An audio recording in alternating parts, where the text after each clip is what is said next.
I want to get the answers. And when I was getting, I'll be candid with you, I wasn't getting straight answers. Yeah. I watched the press conference. I met with some of those leaders.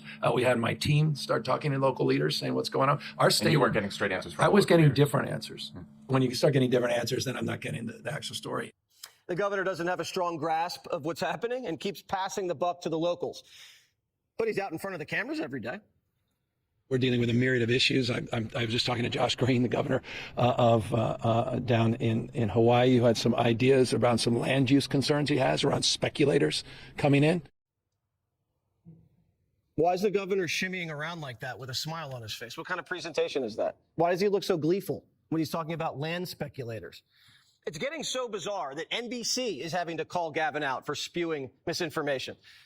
I don't know what he's referring to when he talks about the Delta smelt and reservoirs. The reservoirs are completely full, the state reservoirs here in Southern California. That mis and disinformation, I don't think advantages or aids any of us. We do know, though, from reporting here locally that one reservoir that serves the Palisades was not full. And that's exactly what triggered my desire to get the investigation, to understand what was happening with that local reservoir. That was not a state system reservoir, which the president-elect was referring to as it relates to the Delta and somehow connecting the Delta smelt to this fire, which is inexcusable because it's inaccurate, also incomprehensible to anyone that understands water policy in the state.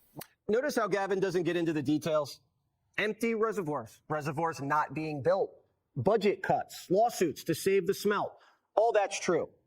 Gavin destroyed dams and then bragged about it.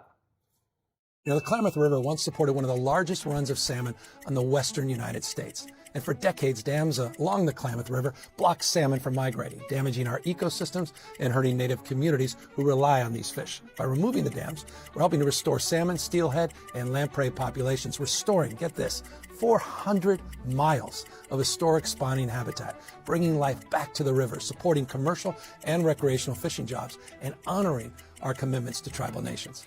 Gavin Newsom is trying to tell you that California was prepared, and it's all because of climate change. This is too big of a disaster to cover up. Here's a Free Press reporter who just got inside the bone-dry Palisades Reservoir. Watch this. This was supposed to be the water to put out the Palisades fire. This is the Santa Ynez Reservoir. It's the water supply basically for the Palisades. When they first started fighting the Palisades fire, they ran out of water extremely quickly. Wednesday, 3 a.m., they were basically out. And there's been a lot of talk on why this happened. So how long has this reservoir been empty for? Since February of last year, there was no communication from the Department of Water and Power to LAFD that there was a water supply issue. The firefighters, when they started fighting the fire, no one informed them that the reservoir was empty.